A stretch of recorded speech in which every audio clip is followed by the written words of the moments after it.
Assalamualaikum warahmatullahi wabarakatuh. Innal hamdalillah nahmaduhu wa nasta'inuhu wa nastaghfiruh wa natubu ilayhi wa na'udzu billahi min shururi anfusina wa min sayyiati a'malina may yahdihillahu fahuwal muhtad wa may yudlil falan tajida waliyyan mursyida. Asyhadu an la ilaha illallah wahdahu la syarika lah wa asyhadu anna Muhammadan abduhu wa rasuluh la nabiyya ba'dahu amma ba'du. Allahumma salli ala Muhammad wa ala ali Muhammad kama sallaita ala Ibrahim wa ala ali Ibrahim wa barik ala Muhammad wa ala ali Muhammad kama barakta ala Ibrahim wa ala ali Ibrahim innaka Hamidum Majid. Amma ba'du. Jamaah salat subuh berjamaah rahimani wa rahimakumullah. Alhamdulillah, sesungguhnya tidak ada sanjungan dan pujian yang paling tinggi dan paling sempurna melainkan hanyalah milik Allah Subhanahu wa taala semata. Yang mana Allah Subhanahu wa taala memberikan kepada kita taufik dan hidayahnya. Dan taufik adalah nikmat Allah yang paling besar yang Allah karuniakan kepada hamba-hambanya. Sehingga dengan taufik ini kita bisa mengawali hari kita dengan sebab kemenangan. Karena kita tahu tidak ada al-falah. La falaha illa bisalah. Tidak ada kemenangan kecuali diawali dengan salat. Dan alhamdulillah kita awali pagi hari ini, Allah izinkan kita untuk melangkahkan kaki kita menuju ke rumah-rumah Allah, menuju ke masjid dalam rangka untuk melaksanakan salat subuh berjamaah. Dan mudah-mudahan apa yang kita lakukan ini adalah sebagaimana yang telah disabdakan oleh baginda Nabi yang mulia alaihi salatu wassalam, di mana Nabi yang mulia alaihi salatu wassalam bersabda, "Man shallal bardaini dakhalal jannah." Siapa yang salat al-bardain yaitu adalah dua waktu yang sejuk. Diterangkan oleh para ulama adalah salat subuh dan salat asar. Maka kata Nabi SAW, dakhalal jannah, maka dia akan masuk neraka. Juga di dalam riwayat yang lain yang diriwayatkan oleh Imam Muslim rahimahullahu taala, Nabi yang mulia sallallahu alaihi wa ala alihi wasallam juga pernah bersabda, "Lan yalijan nara ahadun shalla qabla tulu'i syamsi wa qabla ghurubiha." Tidak akan masuk neraka, tidak akan disentuh oleh neraka orang yang melaksanakan salat sebelum terbitnya matahari, yaitu salat subuh, dan salat sebelum tenggelamnya matahari, yaitu salat asar. Jadi memang ada keutamaan salat subuh dan salat asar. Ya. Dan juga mudah-mudahan kita ketika melaksanakan salat subuh kita juga berada di bawah jaminan Allah, dan siapa yang dijamin oleh Allah maka dia tidak akan merugi. Sebagaimana kata Nabi yang mulia alaihi salatu wassalam, "Man shalla salatas subhi fahuwa fi dhimmatillah." Siapa yang melaksanakan salat subuh maka dia berada di dalam jaminan Allah Subhanahu wa taala. Dan kita juga berada di waktu di mana para malaikat berkumpul, dan kita salat di mana salat kita itu disaksikan oleh malaikat, sebagaimana sabda Nabi yang mulia alaihi salatu wassalam, "Wa tajtami'u malaikatul laili wa malaikatul nahari fi salatil fajri." Para malaikat malam dan para malaikat siang itu ternyata berkumpul di waktu fajar. Jadi mereka berkumpul di waktu subuh, ya. Oleh karena itu, ketika di dalam Al-Qur'anul Karim surat Al-Isra ayat 78, Allah Subhanahu wa taala memerintahkan salat, "Aqimis salata liduluki syamsi ila ghasaqil lail." Dirikanlah salat dari sesudah matahari tergelincir sampai gelap malam. Kemudian kata Allah Subhanahu wa taala, "Wa Qur'anal fajri, inna Qur'anal fajri kana mashhuda." Dan wa Qur'anal fajri artinya dan dirikanlah salat fajar. Karena makna Quran di sini artinya membaca, yaitu di waktu fajar. Maksudnya salat kata para ulama. Dan salat fajar atau salat subuh itu disaksikan oleh malaikat. Nah, dan kita berharap kepada Allah Subhanahu wa taala, mudah-mudahan kehadiran kita melaksanakan salat berjamaah mendapatkan semua keutamaan-keutamaan yang telah disebutkan ini. Nah, jamaah sekalian yang dimuliakan Allah Subhanahu wa taala, insyaallah di pagi hari ini kita akan melanjutkan pembahasan dari sebuah risalah atau kutayyib yang berjudul Tarbiyatul Aulad fi Dhau'il Kitabi wa Sunnah. Mendidik anak di dalam timbangan Al-Qur'an dan Sunnah. Karya dari Fadilatul Syekh Abdus Salam As-Sulaiman hafizahullahu taala. Di pertemuan yang lalu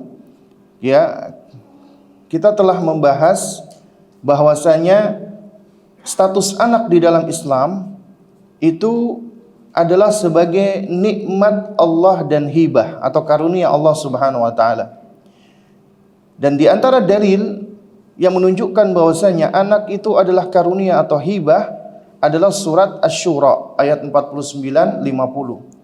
Di mana Allah Subhanahu wa taala berfirman, "Lillahi mulkus samawati wal ardi", milik Allah lah kerajaan langit dan bumi, yakhluqu ma yasha', Allah menciptakan sesuai dengan kehendaknya, yahabu liman yasha'u inathan wa yahabu liman yasha'u adz-dzukura. Allah Subhanahu wa taala menghibahkan, mengkaruniakan, menghadiahkan kepada siapa saja yang Allah kehendaki. Allah sebutkan pertama kali inathan, anak perempuan, dan Allah karuniakan kepada siapa saja yang Allah kehendaki anak laki-laki. Jadi yang menentukan apakah seseorang diberikan anak laki-laki atau anak perempuan adalah Allah Subhanahu wa taala. Kita tidak memiliki kemampuan untuk menentukan anak kita.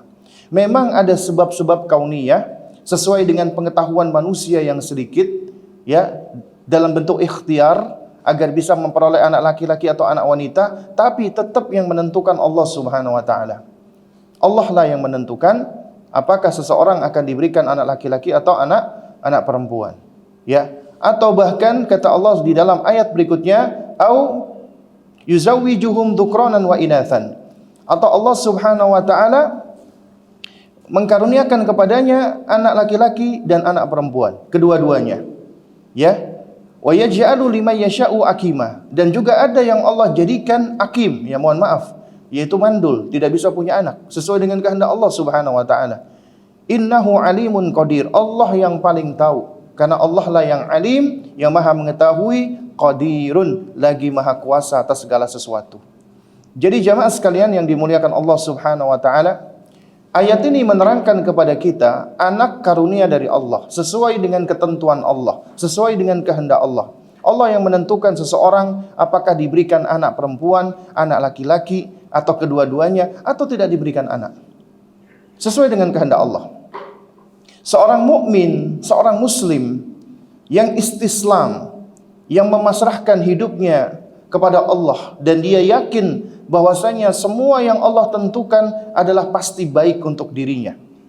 Apa yang Allah berikan pasti baik untuk dirinya. Dan dia meyakini bahwasanya tidak semua yang kita inginkan itu pasti dipenuhi Allah. Karena tidak semua yang kita inginkan pasti baik untuk kita. Tapi apa yang Allah berikan untuk kita, apa yang Allah tentukan untuk kita, itulah yang terbaik. Dan Allah maha baik. Allah ingin memberikan yang paling baik untuk kita. Karenanya apabila seseorang Allah berikan anak perempuan, sementara dia ingin anak laki-laki, maka itu yang terbaik baginya. Juga demikian apabila seseorang ingin anak laki-laki, Allah berikan anak perempuan, itu yang paling baik untuknya. Dan bisa jadi ada seseorang ingin punya anak, tapi tidak Allah berikan anak, bisa jadi itu yang paling baik untuk dirinya. Nah, sekarang tinggal bagaimana kita sebagai seorang muslim berupaya untuk membangun keyakinan kita, mindset kita. Apa yang Allah tentukan dan putuskan untuk kita, itulah yang terbaik. Jamaah sekalian dimuliakan Allah Subhanahu wa taala, juga berkaitan dengan ayat ini, itu disebutkan oleh para ulama, di antaranya di dalam kitab Al-Muharrar Al-Wajiz karya seorang ulama ahli tafsir bernama Ibnu Atiyah. Beliau menerangkan bahwasanya di dalam ayat ini Allah menyebutkan inasan pertama kali, anak perempuan. Ya, sebelum disebutkan anak laki-laki. Ini mengandung makna takriman lahunna, yaitu pemuliaan bagi wanita. Jadi ternyata wanita, anak wanita itu dimuliakan. Apalagi di zaman itu ketika anak-anak perempuan di zaman jahiliyah itu anak-anak perempuan dianggap aib, dianggap suatu hal yang memalukan bagi keluarganya, sehingga mereka tidak segan-segan untuk membuang bahkan membunuh dan menguburkan anaknya hidup-hidup, anak perempuannya hidup-hidup. Waliyadzubillah. Islam datang, Islam memuliakan wanita, mengistimewakan wanita. Bahkan ketika Allah berbicara tentang anak yang Allah berikan kepada hambanya, yang disebutkan pertama kali adalah anak perempuan. Ya, untuk apa disebutkan anak perempuan terlebih dahulu? Sebagai pemuliaan, kata Ibnu Atiyah. Ya, agar lebih memperhatikan anak wanita dan berbuat ihsan, berbuat baik kepada anak wanita, anak perempuan. Nanti akan ada babnya di sini, keistimewaan anak perempuan yang tidak dimiliki oleh anak laki-laki. Karena memang ada keistimewaan. Tapi bukan artinya anak laki-laki tidak istimewa. Anak laki-laki juga istimewa, ya. Karena Allah Subhanahu wa taala di dalam ayat ini ketika menyebutkan anak laki-laki itu dengan bentuk ma'rifah, az-dzukura. Anak perempuan dengan bentuk nakirah, indefinitif, ya. Inathan. Kalau ma'rifah definitif, ya.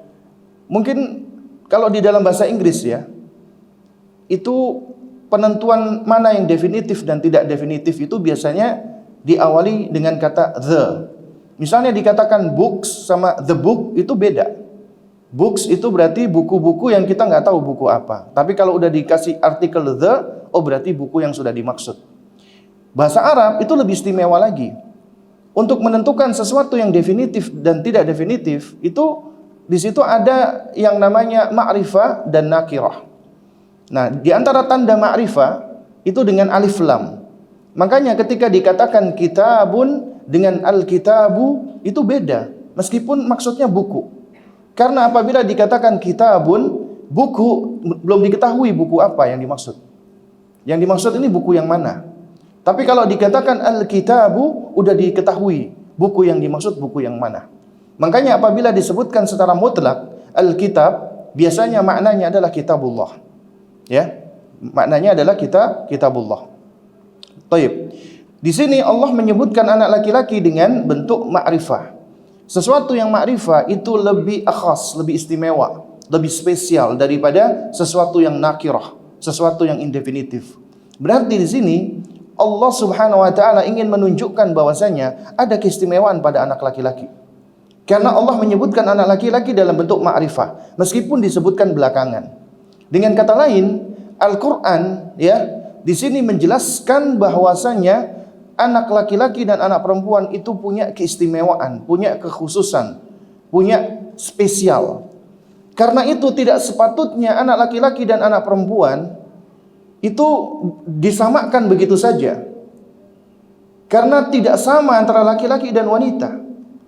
Dan ini pula yang sudah diterangkan, ya, di dalam surat Ali Imran ketika Allah Subhanahu wa taala mengkaruniakan anak kepada Hana, ibundanya Maryam, istrinya Imran alaihissalam, di mana beliau sudah bernazar bahwasanya anak yang dikandungnya akan beliau didik untuk menjadi muharrar, menjadi seorang yang akan menghabiskan waktunya beribadah.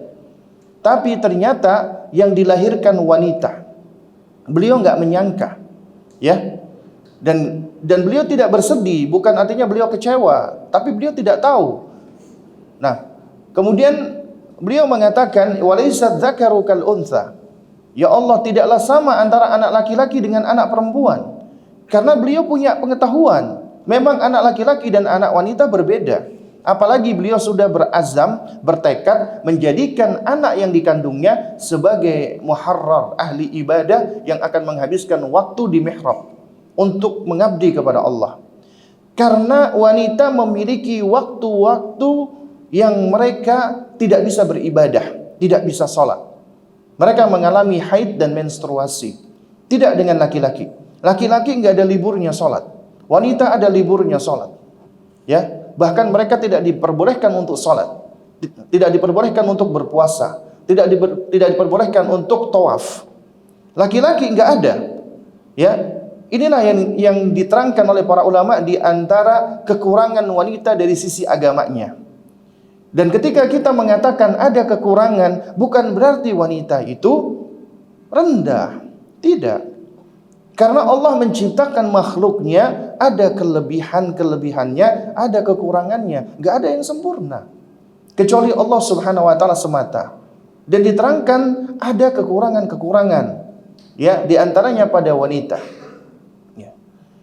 Dan pengetahuan kita akan kekurangan ini tidak menjadikan wanita itu menjadi hina atau rendah, tidak. Bahkan itu salah satu bentuk pengakuan dan pemuliaan bagi mereka. Dan untuk menjelaskan bahwasanya memang anak laki-laki dan anak wanita tidak sama. Walaysa dzakaru kal untha. Ya, anak laki-laki dan anak perempuan tidak sama.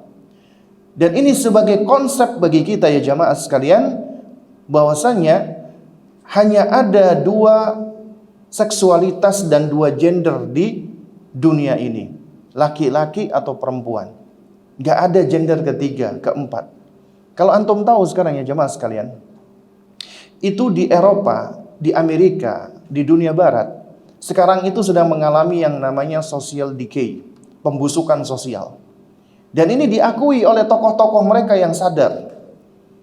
Ya, ketika gerakan-gerakan ideologi LGBTQA++ itu sudah mulai masuk ke berbagai macam lini, mulai dari entertainment, mulai dari bahkan sampai ke dunia kedokteran, dunia psikologi dan seterusnya. WHO, ya, Organisasi Kesehatan Dunia, itu beberapa dekade yang lalu itu masih memasukkan orang-orang yang LGBT itu sebagai kelainan kejiwaan, gangguan kejiwaan, ya, mental illness. Tapi beberapa waktu yang lalu itu dianulir. Dikatakan LGBT itu bukan termasuk gangguan kejiwaan. Mereka menormalisasikan. Dijadikan itu sebagai sesuatu yang normal. Bahkan yang parah lagi ya jamaah sekalian, ya. Sekarang yang namanya gender itu adalah konstruksi sosial. Artinya konstruksi sosial, orang itu bisa memiliki gender yang berbeda dengan seksualitasnya. Artinya, seorang laki-laki bisa mengaku sebagai wanita, seorang wanita bisa mengaku sebagai laki-laki, atau seseorang bisa tidak mengaku sebagai laki-laki atau wanita.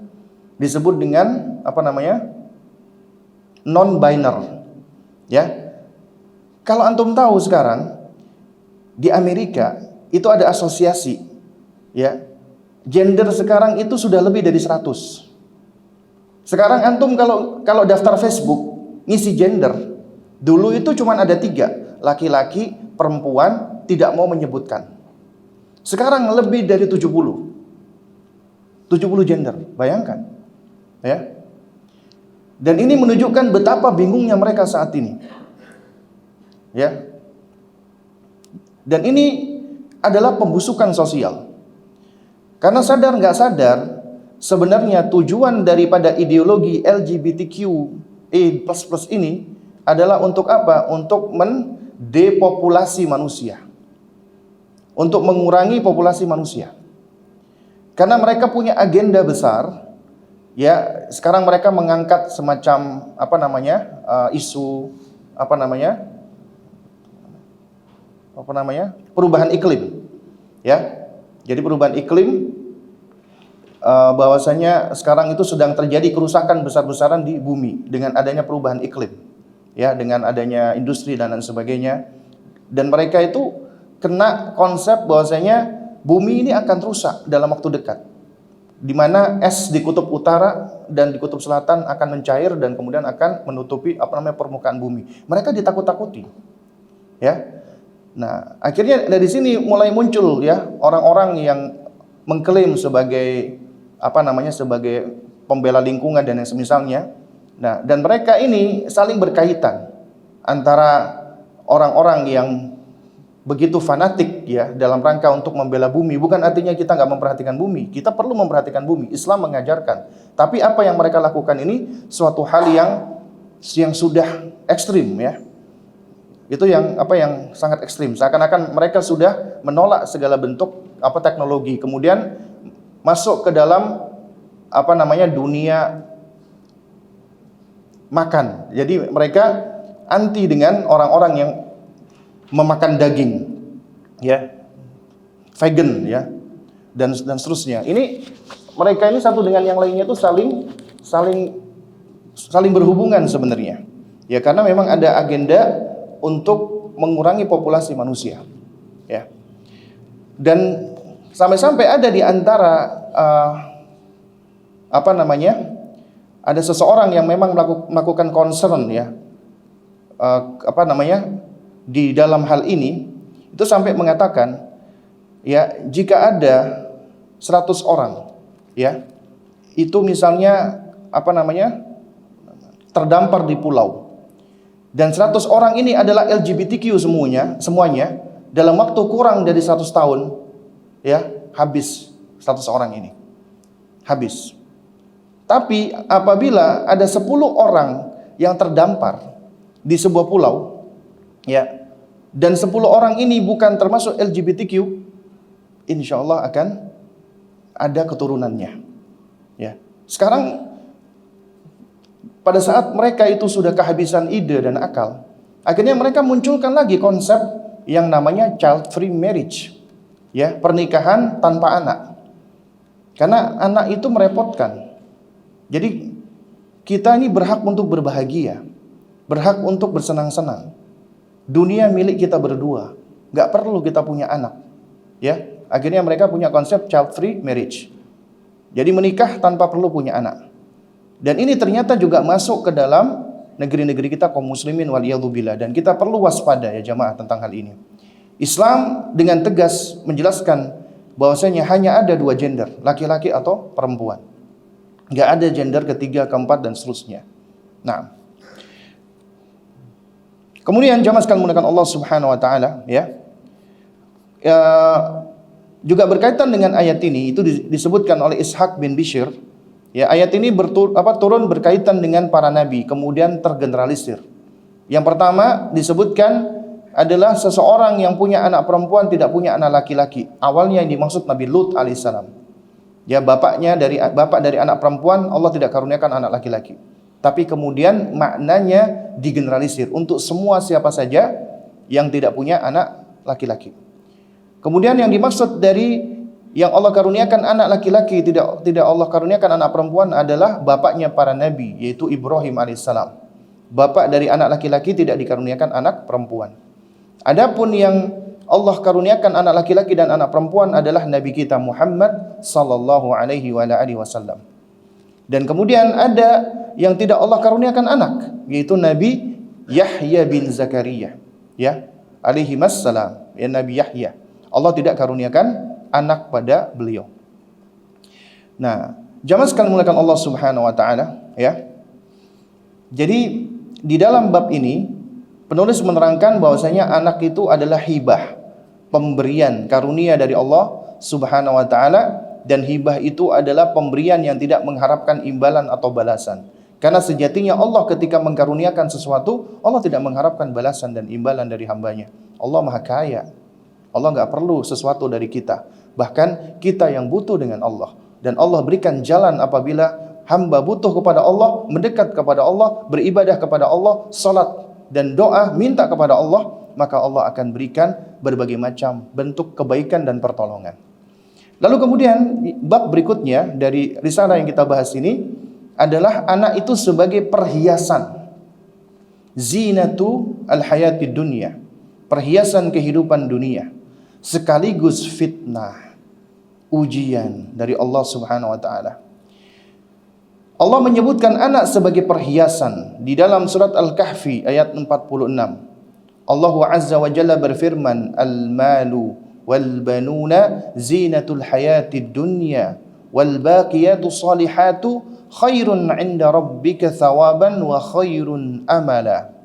Allah Subhanahu wa taala menerangkan al-mal, harta, wal banun, anak-anak adalah perhiasan kehidupan dunia.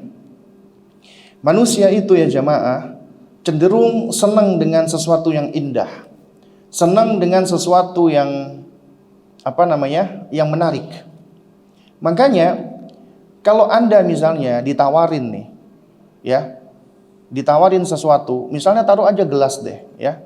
Yang satu gelasnya itu bening, bersih, putih, indah. Yang satu gelasnya udah kusam, agak ada kotoran-kotoran gelap. Kira-kira mana yang akan Anda pilih? Sebagai manusia yang normal, kita akan memilih sesuatu yang baik, sesuatu yang indah, sesuatu yang bersih. Karena hati kita itu sudah memiliki kecondongan kepada keindahan. Makanya ketika antum misalnya sedang melihat ya di pagi hari awan yang begitu bersih, misalnya langit yang begitu bersih, kemudian kita bisa melihat ada gunung, ya, Gunung Salak misalnya, ketika antum berada di atap atau di lantai, kelihatan nggak dari sini? Biasanya kelihatan. Nah, kita ngelihat yang indah itu takjub, masya Allah, ya, itu tabiat kita manusia, senang dengan sesuatu yang indah. Ketika ada sesuatu yang buruk, kita berusaha menghindar. Ya, misalnya contoh nih, di dekat sini ada tempat pembuangan sampah. Antum nggak tahan berlama-lama di situ, gitu loh. Udah baunya nggak nyaman, pemandangannya juga nggak nyaman. Tapi apabila di tempat yang banyak pohon, sejuk, hijau, kita senang. Itu tabiat manusia. Manusia ini senang dengan hal-hal yang indah, yang bisa menghiasi kehidupannya. Anak itu perhiasan kehidupan dunia, yang dapat menghiasi ya seorang hamba.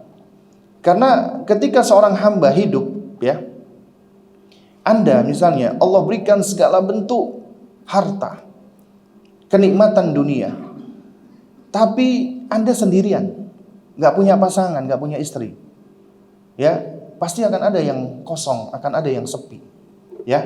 Jadi di dalam diri Anda akan merasa ada sesuatu yang kurang, ya. Kenapa? Karena kita condong kepada sesuatu yang bisa membuat diri kita itu menjadi tenang, ya. Dan itu pun juga sejatinya, ya, ada pada apa? Ada pada sesuatu yang dapat menjadikan indah, ya. Coba kita lihat ya jamaah sekalian. Ketika Allah Subhanahu wa taala menciptakan bapak kita, Nabiullah Adam alaihissalam, ya. Allah sebutkan dalam surat Al-A'raf 189. Allah berfirman, "Huwallazi khalaqakum min nafsin wahidah wa ja'ala minha zawjaha." Dialah Allah yang menciptakan kalian, kita semua, dari jiwa yang satu. Maksudnya Allah ciptakan kita dari bapak kita Nabiullah Adam alaihissalam. Ya. Kemudian wa ja'ala minha zawjaha, dan Allah jadikan pasangannya. Ya, Allah jadikan darinya, dari jiwa yang satu ini, pasangannya. Karena disebutkan di dalam sejumlah riwayat, Allah ambil tulang rusuk dan Allah jadikan itu sebagai sebab penciptaan ibunda Hawa alaihissalam.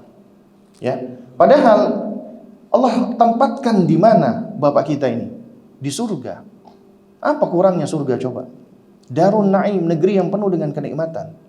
Tapi Allah tahu, ya, sebetapapun nikmat yang Allah berikan kepada kita, tapi kalau kita sendirian, itu akan ada sesuatu yang masih kurang. Dan Allah tahu tabiat kita. Karenanya Allah ciptakan pasangan dari kita. Untuk apa? Allah jelaskan, liyaskuna ilaiha. Allah ciptakan pasangan bagi bapak kita Nabiullah Adam alaihissalam agar merasa senang dan tenang dengannya, dengan pasangannya. Ya.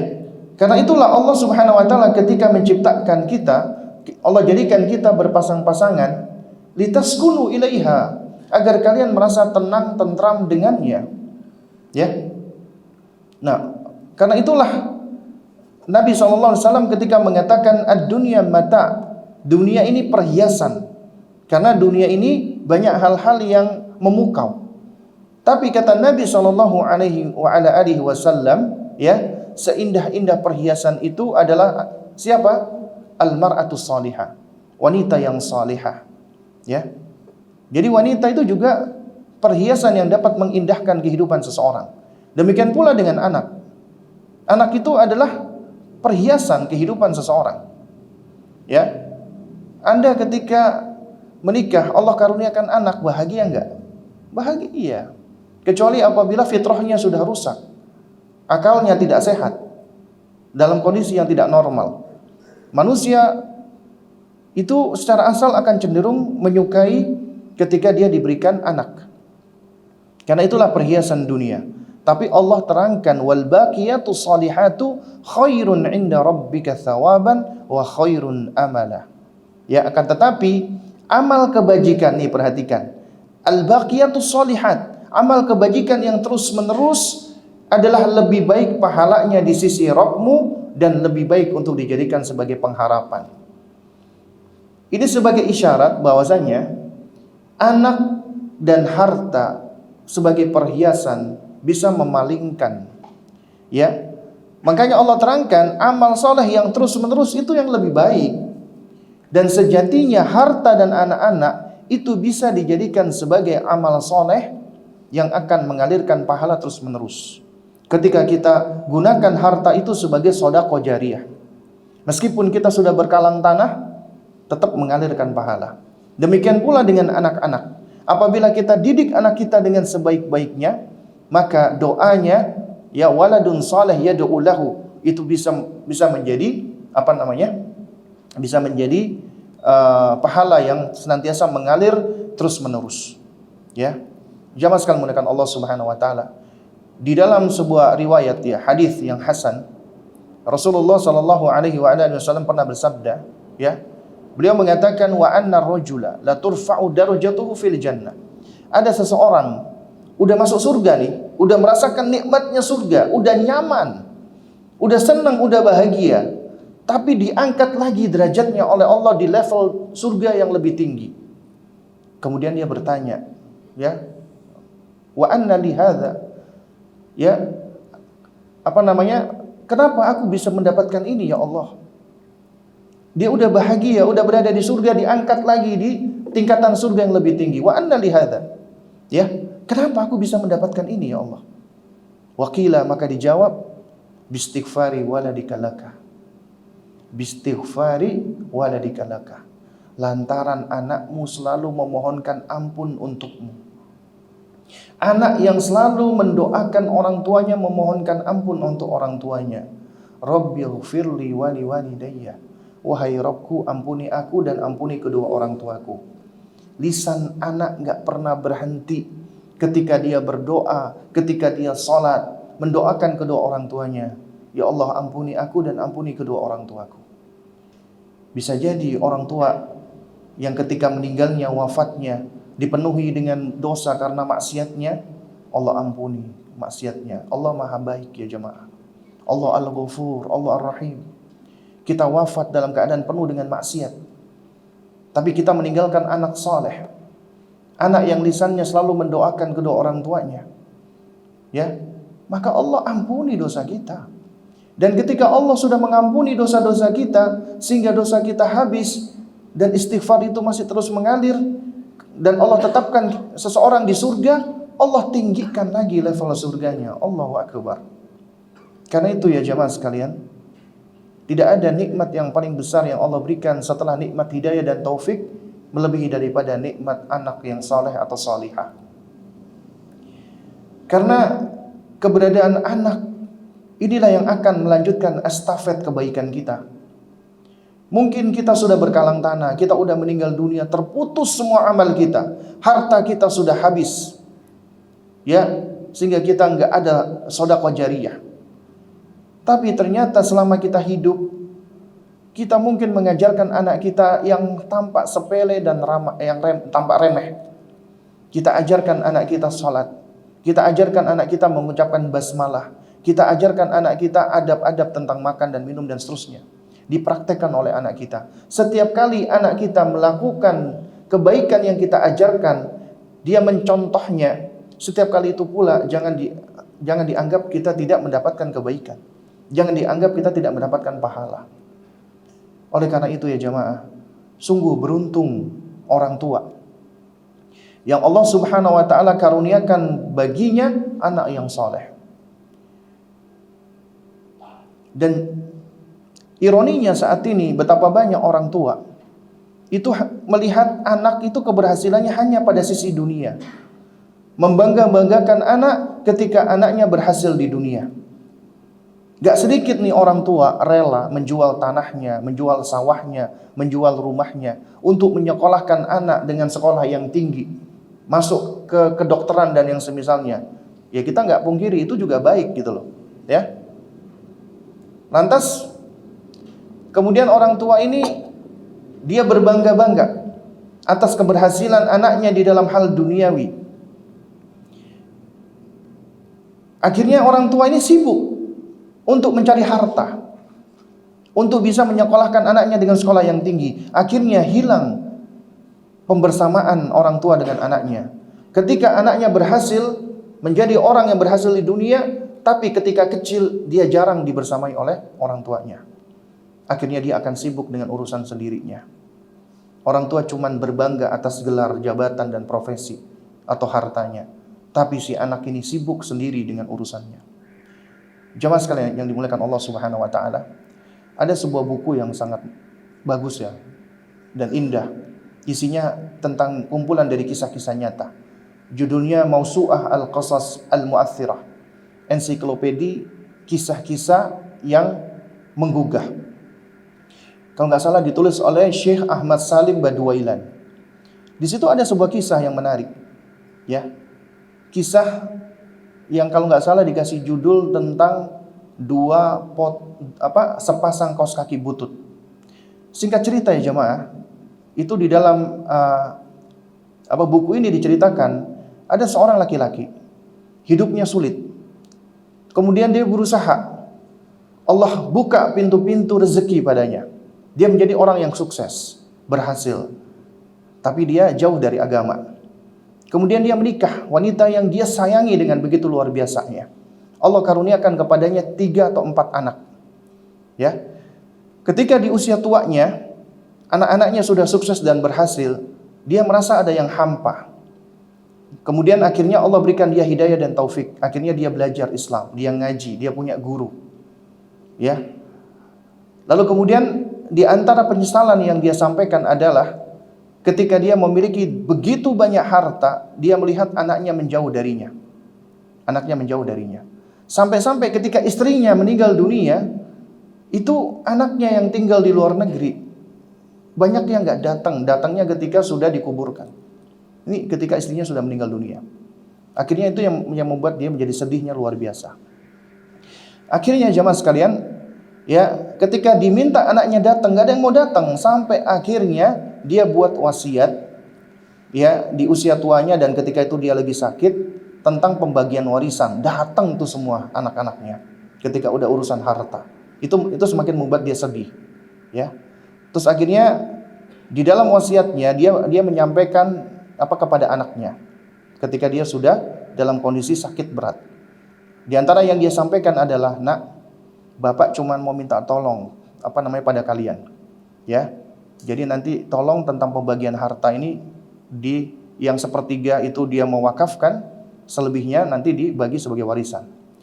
Nah, lalu kemudian yang dia sampaikan kepada anaknya, "Nanti minta tolong Bapak ketika meninggal dunia, kaos kaki butut ya pemberian dari ibu kalian, ketika Bapak akan dimasukkan ke liang lahat, tolong pasangkan."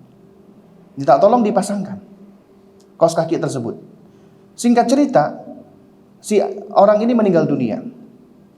Lalu kemudian karena dia udah berwasiat, yang akan melaksanakan penyelenggaraan jenazah itu adalah gurunya, syekhnya. Ketika sudah dimandikan, udah dikafani, anaknya datang bawa kaos kaki tadi dan akan dipasangkan. Ketika akan dipasangkan, tentu saja gurunya, syekhnya tadi menolak. Ini gak boleh. Karena ketika orang meninggal dunia yang boleh dia pakai cuman apa? Cuman kain kafan. Akhirnya berantem eker-ekeran. Tapi ini wasiat ayah, meskipun wasiat tetap nggak boleh. Akhirnya pengacara datang yang membuat wasiat. Akhirnya dipanggil, dikumpulkan, di ruangan, kemudian disampaikan ada surat peninggalan dari bapaknya. Dan di surat itu ya si bapaknya itu si ayah yang telah meninggal dunia itu dia menyampaikan yang intinya, wahai anak-anakku, ya, Bapak tahu saat ini kalian pasti sedang sibuk dan ribut ya dengan Syekh Fulan ya. Karena kalian ingin melanjutkan wasiat saya untuk apa? Memasangkan kaos kaki. Dan saya tahu bahwasanya ketika saya udah meninggal dunia, gak ada yang bisa saya bawa kecuali hanya kain kafan saja. Di sini aku ingin menasihati kalian bahwasanya ketika seorang meninggal dunia, jangankan harta, kaos kaki yang sudah butut saja gak bisa dibawa, gak bisa dipakai. Kaos kaki yang sudah jelek gak bisa dibawa.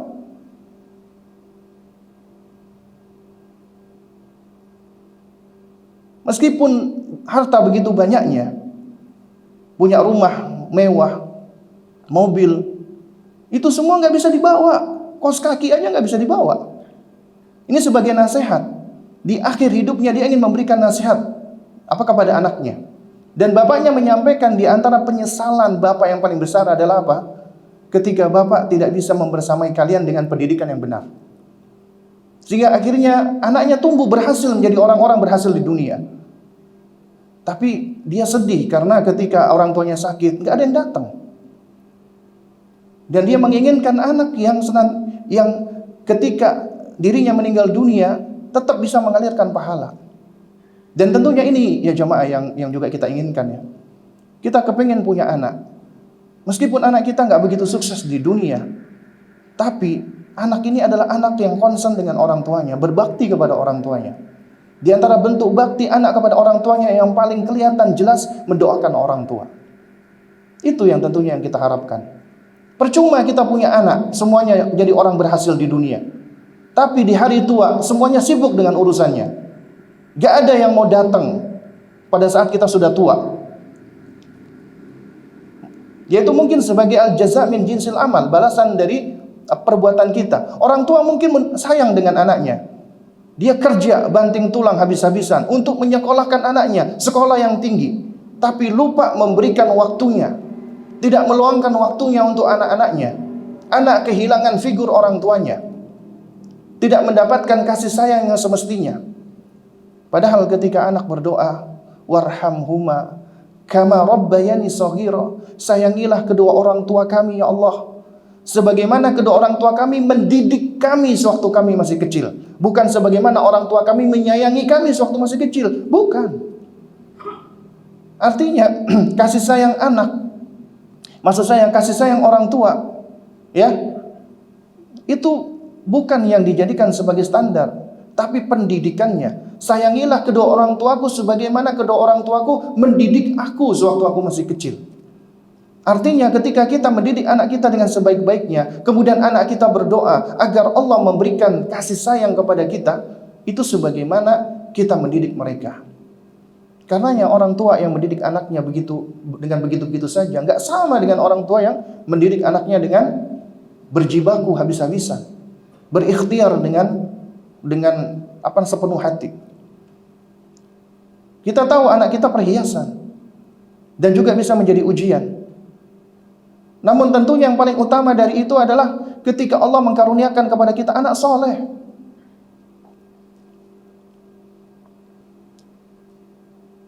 Yang pada saat kita meninggal dunia, dia selalu mendoakan kita dan selalu mengamalkan kebaikan-kebaikan yang kita ajarkan. Dan itulah yang akan terus mengalirkan pahala. Wal baqiyatus sholihat, amal kebajikan yang terus menerus, yang khairun inda rabbika, yang lebih baik pahalanya di sisi Rabbmu, thawaban wa khairun amala. Allah Subhanahu wa taala juga berfirman di dalam surat Ali Imran ayat 14. Zuyyina lin-nasi hubbus syahawati minan nisa'i wal banin. Dijadikan terasa indah di dalam pandangan manusia, yaitu kecintaan terhadap apa-apa yang diinginkan berupa ya wanita-wanita dan anak-anak. Karena Allah jadikan memang wanita dan anak-anak itu sebagai perhiasan bagi kita, khususnya laki-laki. Lalu kemudian yang kedua, anak sebagai ujian, anak sebagai fitnah, anak sebagai cobaan. Allah Subhanahu wa taala berfirman, "Innama amwalukum wa auladukum fitnah." Sesungguhnya harta dan anak-anakmu itu cobaan. Kata para ulama, ketika Allah mengatakan innama, ini menunjukkan hasyr. Artinya semua harta dan semua anak pasti ujian. Gak ada yang gak menjadi ujian. Anda punya harta, pasti menjadi ujian. Anda punya anak, pasti anak Anda menjadi ujian. Pasti itu. Tidak ada anak dan tidak ada harta yang tidak menjadi ujian. Pasti menjadi ujian. Disitulah makanya kita diuji apakah kita berhasil atau tidak. Lulus dari ujian Allah ataukah tidak. Karena kehidupan dunia adalah kehidupan yang sejatinya adalah ujian. Dan Allah terangkan sekali lagi, wallahu indahu ajrun azim. Dan di sisi Allah lah itu pahala yang besar. Di sini penulis menyebutkan Nabi sallallahu alaihi wasallam, Allahumma shalli wa sallim wa barik alaihi. Ketika beliau sedang khutbah di atas mimbar. Ya, sebagaimana kita tahu disebutkan di dalam kitab seperti Syama'il Muhammadiyah, sifat khutbahnya Nabi itu berbeda sama ketika Nabi berceramah. Nabi kalau khutbah itu fokus, konsentrasi, mengangkat suara seperti orang yang memberikan instruksi ketika lagi perang. Itu Nabi ketika khutbah. Ya. Nah, tiba-tiba Al-Hasan dan Al-Husain, cucu beliau, ya, radhiyallahu taala anhuma, datang ke masjid dengan berpakaian baju warna merah. Kemudian tersandung, jatuh. Nabi lagi khutbah nih. Ya. Apa yang dilakukan oleh Nabi? Kalau Anda misalnya lagi khutbah, Anda punya cucu datang ke masjid jatuh. Ya, kita teruskan aja khutbahnya. Ya. Tapi tidak yang dilakukan oleh Rasulullah. Ketika melihat dua cucunya jatuh, dua cucu yang beliau sayangi jatuh di masjid, beliau turun dari mimbar, mendekati cucunya, digendong cucunya. Allahu Akbar. Padahal beliau sedang khutbah nih. Ya. Mungkin kalau ada yang mempraktekkan ini heboh. Ya. Heboh. Tapi ini dipraktekkan oleh Nabi yang mulia alaihi salatu wassalam. Beliau turun dari mimbar menggendong kedua cucunya. Kemudian beliau kembali lagi ke atas mimbar. Kemudian beliau bersabda, alangkah benarnya firman Allah Subhanahu wa taala, innama amwalukum wa auladukum fitnah. Sesungguhnya harta kalian dan anak-anak kalian itu cobaan bagi kalian. Kemudian kata Nabi SAW, aku lihat dua bocah ini, dua cucuku ini berjalan lalu tersandung. Dan hal ini menyebabkan aku lam aqdir an asbir. Aku enggak bisa bersabar. Itu Nabi loh. Ini menyebabkan aku tidak bisa bersabar. Sehingga aku pun turun dari mimbar dan aku menggendongnya. Menunjukkan bagaimana Rasulullah begitu cintanya dengan kedua cucunya. Dan ini bukan kecintaan yang batil, yang haram, tidak. Ini kecintaan tabi'i. Ya, dan Nabi sebagai standar kita untuk menunjukkan kecintaan tersebut. Dan ternyata anak memang ujian. Hatta bagi Nabi juga ujian. Ketika beliau lagi khutbah, anak tersebut bisa menyebabkan Nabi berhenti dari khutbah. Untuk sejenak. Nah, terus kemudian ya, ini yang terakhir dari bahasan kita untuk pagi hari ini. Yang ketiga, ya, kerap kali anak itu bisa melalaikan orang tua. Ya, bisa menjadikan orang tua lalai dari menaati Allah Subhanahu wa taala. Allah Subhanahu wa taala berfirman dalam surat Al-Munafiqun ayat ke-9, "Ya ayyuhalladzina amanu," wahai orang-orang yang beriman, kata Allah Subhanahu wa taala, "La tulhikum amwalukum wala auladukum wala auladukum an dzikrillah." Janganlah sampai harta bendamu dan anak-anakmu itu melalaikan kamu dari zikrillah, dari mengingat Allah Subhanahu wa taala. Wa may yaf'al dzalika faulaika humul khasirun. Dan siapa yang berbuat demikian maka mereka itulah orang-orang yang rugi. Ya. Juga di dalam firman-Nya, ya ayyuhalladzina amanu inna min azwajikum wa auladikum ya aduwwan lakum fahdharuhum. Wahai orang-orang yang beriman, ya sesungguhnya di antara istri-istrimu dan anak-anakmu ada yang menjadi musuh bagimu, maka berhati-hatilah kamu terhadap mereka. Di sini para ulama menerangkan, ya, dalam surat At-Taghabun ayat 14 ada kata min, itu menunjukkan tab'id sebagian. Artinya ada sebagian dari wanita, para istri, ada sebagian dari anak itu bisa menjadi musuh bagi orang tuanya. Menjadi musuh. Ini juga ujian. Ya, Nabi Lut dan Nabi Nuh alaihi wassalam diuji oleh Allah dengan dua istri yang kafirah. Dua istri yang tidak beriman. Padahal dua wanita ini berada di rumah dua manusia yang saleh. Gak menjamin wanita tersebut menjadi wanita yang salihah. Istrinya Lut dan istrinya Nuh alaihi wassalam. Bahkan memusuhi suaminya. Makanya Allah katakan ada di antara wanita itu menjadi musuh. Kemudian juga wa auladikum, dan anak-anak kalian. Ada anak yang menjadi musuh bagi orang tuanya, sebagaimana anaknya Nabi Nuh alaihissalam.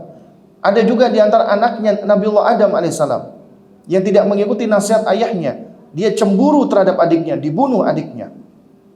Ya. Juga sebagaimana abang-abangnya Yusuf alaihissalam yang berbuat perbuatan yang mencederai adiknya. Ya. Itu musuh bagi orang tuanya. Tapi sebagian, ya. Makanya Allah Subhanahu wa taala ketika menerangkan ini, Allah berikan perintah fahdharuhum, hati-hati dengan mereka. Karena ada di antara istri dan di antara anak itu bisa menjadi musuh. Maka perhatikan istri dan anakmu. Karena kelak ada di antara mereka bisa menjadi musuh. Imma musuh di dunia, apalagi musuh di akhirat. Waliyadzubillah. Bisa jadi ya jamaah. Ketika kita misalnya dikaruniakan anak, kita sayang dengan anak kita, sayangnya kita itu menyebabkan kita lalai dari Allah. Kelak anak ini di akhirat bisa menjadi musuh bagi kita.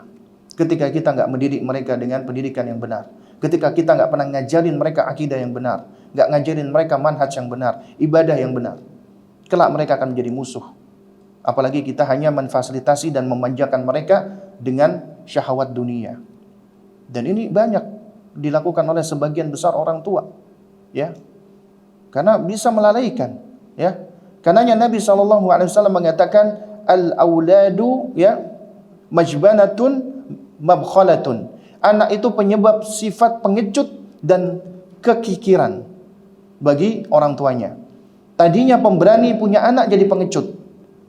Tadinya dermawan punya anak menjadi pelit, kikir. Ujian, ya. Nah, jadi ini menunjukkan ya jamaah sekalian mulakan Allah Subhanahu wa taala bahwa ternyata anak-anak kita itu pasti menjadi ujian, pasti. Bahkan sebagiannya bisa menjadi musuh. Karenanya kita perlu berhati-hati. Karena mereka bisa memalingkan kita an dzikrillah. Sedikit tentang memalingkan dari mengingat Allah. Ya, kita tahu ya, zikrullah itu banyak bentuknya. Di antaranya salat, itu termasuk zikrullah. Ketika biasanya orang tua salat 5 waktu, salat di awal waktu, punya anak akhirnya meninggalkan salat di awal waktu, bahkan sampai meninggalkan salat, anak ini ternyata menjadi ujian yang dapat menyebabkan orang tuanya nanti akan menjadi musuh dengan anaknya. Ya. Juga di antaranya zikrullah itu Al-Qur'an. Karena Allah Subhanahu wa taala berfirman, ya, inna nahnu nazzalna dzikra wa inna lahu lahafizun. Sesungguhnya kami yang menurunkan az-zikir, Al-Qur'an. Al-Qur'an dikatakan az-zikr, ya, dan kami yang menjaganya. Jadi Al-Qur'an termasuk zikir. Orang tua yang biasa menelaah membaca Al-Quran, kemudian punya anak berpaling, jarang baca Al-Quran, maka ujian lagi. Juga di antara zikrullah adalah belajar, menuntut ilmu, menghadiri majelis ilmu. Ya, karena Allah Subhanahu wa taala berfirman, fas'alu ahla dzikri in kuntum la ta'lamun. Bertanyalah kalian kepada ahli zikir apabila kalian tidak tahu. Ahli zikir artinya ahli ilmu. Ketika punya anak, kita udah nggak mau lagi belajar, udah nggak belajar lagi, anak menjadi cobaan, ujian, memalingkan kita dari Allah Subhanahu wa taala, dari mengingat Allah Subhanahu wa taala. Ya. Karena itu makanya ketika kita punya anak kita menjadi ujian, tetap jangan sampai anak ini menjadikan kita berpaling dari Allah Subhanahu wa taala. Kita tetap berupaya agar apa? Agar tetap kita bisa ngaji, tetap baca Al-Qur'an, tetap beribadah, tetap berzikir dan seterusnya. Bahkan itulah yang akan menjadi sebab kita bisa mendidik anak kita di atas ketaatan kepada Allah Subhanahu wa taala. Ya. dan kita bisa lulus dari ujian Allah Subhanahu wa taala sebagaimana Nabiullah Ibrahim alaihissalam diuji oleh Allah ya dengan ujian yang berat. Diperintahkan Allah untuk apa? Pertama, untuk meletakkan Ismail dan ibunya, Ibunda Hajar di tempat yang sepi, yang jauh, tidak ada tanaman, tidak ada tumbuhan, tidak ada manusia, ya seperti diasingkan. Ujian. Akhirnya beliau lakukan. Yang kedua, diuji lagi untuk menyembelih Ismail. Berat tuh menyembelih anaknya. Tapi ternyata di antara yang diterangkan oleh para ulama, ini konsep takhliyah wa tahliyah dalam rangka membangun koneksi dengan Allah. Allah bermaksud untuk membersihkan hati Ibrahim alaihissalam dari attachment, dari keterikatan kepada anaknya, untuk mendahulukan koneksi kepada Allah. Kemudian setelah koneksi kepada Allah terbangun, baru kemudian membangun koneksi itu dengan keluarganya. Artinya, ketika kita ingin membangun kecintaan yang abadi hingga di surga, maka bangun kecintaan yang pertama kali adalah kecintaan kepada Allah, karena Allah. Itu pelajaran yang bisa kita ambil. Nah, baik, jamaah sekalian yang dimuliakan Allah Subhanahu wa taala, ini mungkin yang bisa saya sampaikan. Mungkin ada pertanyaan ya. Yang mau bertanya langsung silakan dari bapak-bapak. Bagi para akhwat mungkin bisa dari kertas.